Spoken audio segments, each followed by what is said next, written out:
Okay, I've been tinkering and I got the flywheel off. Well, loose anyway.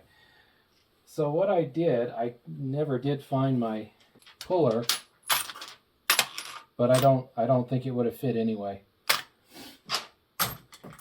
So I got out all the nuts and bolts I knew about.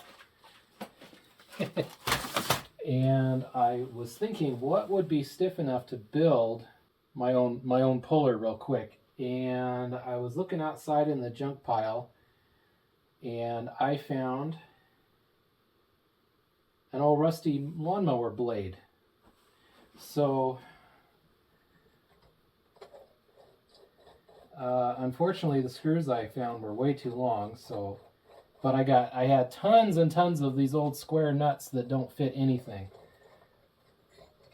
So I threaded those holes that were in the flywheel, 1/4 inch by 20 threads per inch, that sort of thing. So anyway, had to get a bunch of spacers, but yeah. And then for this, and so I cut the sharp parts of the blade off, which just left me with the center, which already had 3 holes in it. Of course, the 2 outer holes were in the wrong spot. So I cleaned it up and drilled some 1/4 inch holes in it.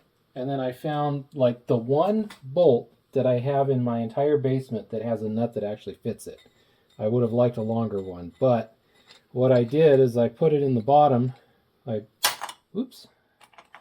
So I put it through the hole, which it actually happened to fit perfectly, and then I just threaded this until it kind of bottomed out or near that, and so I set this nut on top of that nut, and then the idea is when you tighten it, it forces the bolt down into the crankshaft, which pushes the whole thing up away from the crankshaft and puts some pressure on that, some pulling pressure. And it's like you usually don't need a lot, so I was hoping that this bolt would be plenty long enough, and it was. So yeah, I had to drill new 1/4 inch holes, and I got it pretty. Yeah, never mind. I was gonna say I got it pretty good, but that one's way off. I don't know how I did that, but I used a hole punch. Hole punches are supposed to make you do perfect holes, but I have yet to have that experience. I bet you it has something to do with practice. Anyway, so there's my DIY wheel puller, and then take this. I leave you leave the nut on the shaft so you don't mushroom out the. Of course, this probably never had enough pressure to do that, but you don't want to mushroom this out or it'll ruin it. So now we can take this guy out. These holes were not threaded, but they also don't go all the way through. There's nothing on the other side. I wonder if it would ruin the structural integrity of this if I went ahead and drilled those holes out all the way to the bottom. Then I could in the future I could run these in further, because I only got about a quarter inch, just a few threads in, and I was kind of worried. I'm almost sure this is aluminum. It's way too light, yeah, and shiny. Yeah, this is aluminum with magnets inset. Well, anyway, now I can clean this up, and magnets are perfect, in perfect shape. These I don't think are magnets. These I think are counterweights to the magnets. That'd be my guess. Anyway, so yeah, I'm pretty stoked about that. So I took the whatever this thing is. Anyway, there's 2 of them. There's this big one that obviously goes as a spark plug, and then there's this little one that I can't take all the way off because the plug is too big. The bracket, but this bracket would have to come off first. But I bet you this goes up towards the. It's got a little capacitor. Huh. I wonder if there's a diode in there. I wouldn't be surprised if this charges the battery while you mow. Yeah, I'd love to put this on some kind of tester, multimeter or an oscilloscope or something, and see what's going on with this guy. Mainly how much voltage there is. Definitely don't want to lose the little timing key. Let's put that in there. So yeah, there's a ton of. I also cleaned up underneath the lawnmower. I think I might have mentioned that. I took the grass chute off because it was in the way of a lot of things. So now you can reach down and fiddle with the blade without even reaching under. That's got to be safe. Check this out. I tipped the mower over after draining the oil to get to the bottom parts, and we've got water coming out of the transmission. So we're gonna open that up and make sure it's full of grease, not oil. It's probably okay, but there's what the bottom looks like. Anyway, there's a nice before of the underside. I'm gonna take that all apart next and start cleaning that up. Okay, well, we're taking a couple of the 2 bolts off the anti-scalp plate. Alright, of course it's full of goo, so I'll have to clean that. What else? Should be able to get the blade off. Yeah. And this is some kind of spacer. And from there, I don't really know what anything's called. Oh, this is the brake drum. And there's the friction guy, but he's obviously completely used up. And I don't think those are available anymore. So I'll have to come up with something else, I guess. Because that's one thing, is this is so far in now that, yeah, it's way out of adjustment. Let's see, does that come off? No, this has to come off, I think. Ooh, that's a perfect fit. What is that? 15/16. Excellent. Now I need. Dang, I wish I had my impact wrench, or I mean I have it. I just don't know where it is. I wish I could find it. Yeah, it's just turning the engine. Yeah, it's turning the engine. Ooh, I could do the rope trick, right? Okay, backup flashlight. So, okay, the piston's way down at the bottom there. All right, good. So I will get my special piston cylinder stuffing rope, and we'll just start feeding it in there.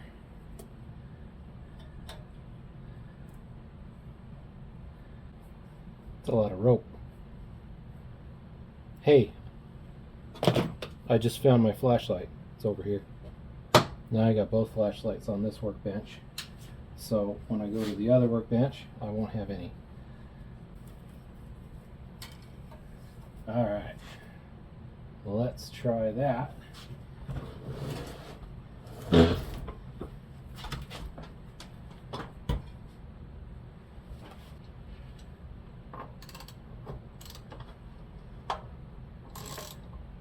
Go. Hey, I expected that to be worse, way worse, but then it wasn't. I wonder what the torque specs on all this stuff are. I'll have to look those up before I reassemble it. If you're gonna go to all this trouble, you may as well torque it properly, right? At least the really important stuff, like the parts. The thing that makes the parts not fly off. Now what? I think this plastic thing needs to come off. So I think stuff has to get off of this drum before it can be pulled apart. That's definitely a bearing. I know there's an assembly. I don't know what most of these parts are called. Lawnmower parts. So we'll take this lawnmower part off next.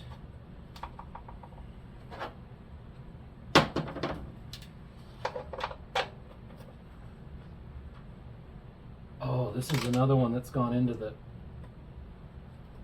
aluminum. There's already at least two bolts that are broken off in this aluminum housing. By the way, I looked up the aluminum housing. It's still available if you've got over $1,000 that you don't need for things like mortgage payments and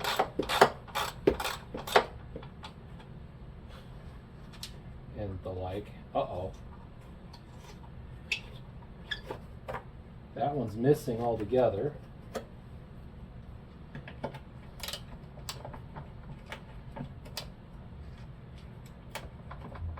Come on, get on there.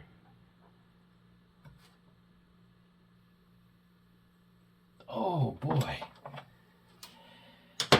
It's not on there very well, and that is really seized up.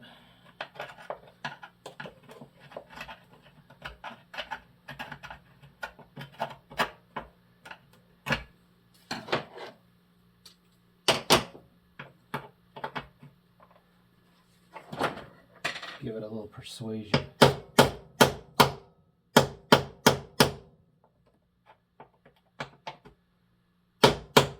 That's on there as far as it's going to go.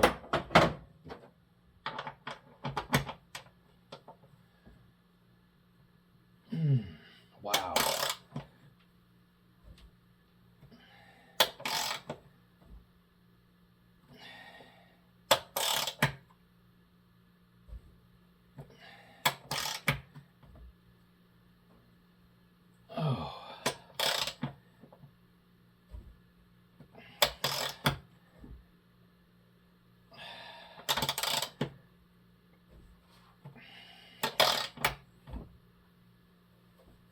Okay, I think it's coming now.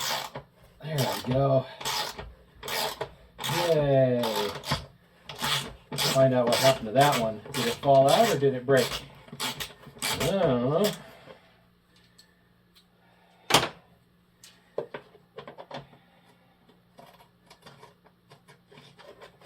I need to get some anti-seize and put on all these. Where did I put the other one? I'm losing my bolts already. Oh well. So there's that. Oh, here it is. And then the third one, well, there's no threads. It's just a hole. So the bolt probably fell out. I think we could pull this out. And I bet you we could use my homemade puller, and it should already line up because it came originally off of this mower. So what do we do? Let's see.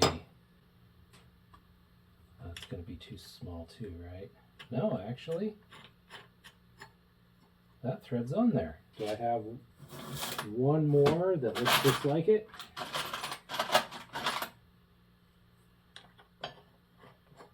Ah, what luck. Okay. Okay, I just had to keep fiddling with it. What happened? What's happened since you were last recording? Let's see that. Yeah, the problem was just bad threads. So it turns out, yeah, the threads are 3/8 by 24, and I got my tap and die set out, and I cleaned up the threads on these spare nuts that happened to fit, and I cleaned up some of the threads on the posts here, and yeah, and then this guy worked. It just kind of pulled it, and it went. Came loose, took the center nut off, and then the whole thing Just came right out like that. So yeah, turns out that comes off separate. The bearing feels real good, so I'm not going to worry about that. Just clean it up. Now that these guys are out, I can clean up those threads a little better, but they don't have to go too far down. Let's see, this big old plate here is the flywheel. It's also half a pulley, and the brake drum is the other half of the pulley for the drive belt for the blade. So this is the blade drive belt, and there's a pulley down there, the idler pulley. You know what? I have had it this far apart before, at least once, because I changed the belt, didn't I? Thought I did. Yeah, I remember, or at least I had it partially apart, because I remember I had to put something behind here to hold it still in order to take that nut off to get that pulley out, and that was the only way I could figure out to get this belt off.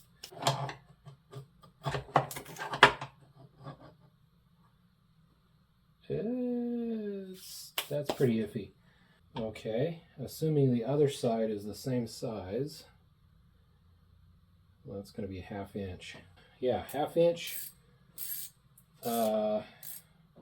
ratchet wrench. I bought these not too long ago and have yet to have a use for them. Okay.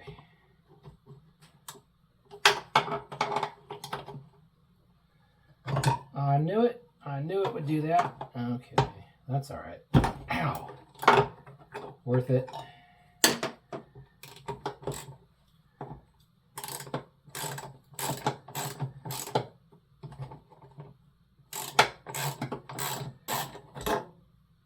Okay, there goes that. And then that comes out. And then the pulley should come out. Yes. Excellent. Might need an idler pulley. I'll look into that. Hopefully that's not $100. So this is the idler pulley for the drive belt for the lawnmower blade. And the pulley is, yeah, it's a little rough, but you know, I can clean that up. I just haven't done it yet. I pressed the bearing out and took the covers off, and this thing is completely seized. I washed it real good, and I put it in the evaporest overnight, and it is still seized. The good news is this whole assembly costs like $50 or so online. I can get 4 of these generic, what are these, 6201 RS bearings. I can get like four chrome plated ones for less than $10, and I only need one. So I mean, this is, yeah, so I've already ordered replacement for that, and then this is the little bushing that goes inside that, and then, you know, and that goes together like that. So the bushing is fine. The I'm sure I can get the pulley looking nice and also working. You know, it's got some rust in here that'll tear up the belt. So so I'm going to put this back together and come up with some kind of mandrel for it so I can polish up the inside on like the drill press or something. Alright, I made up a little mandrel that was centered enough and got it all polished up, the inside, you know. So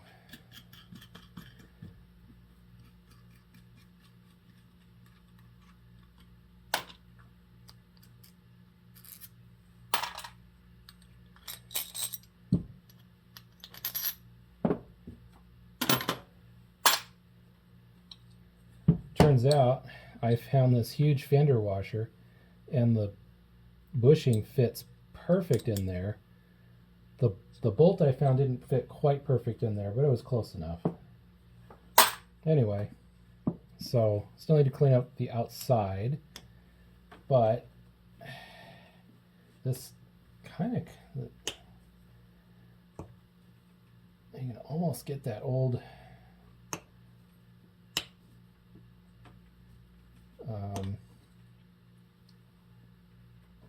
dang.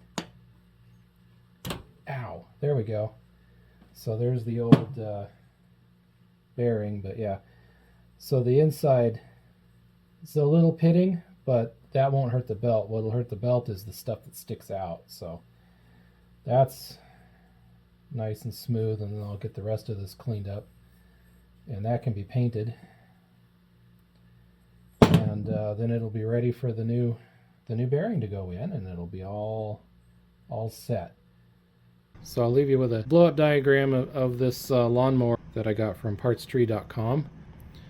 Hope you enjoy the project so far, and I will be back with more tinkering goodness in the next installment.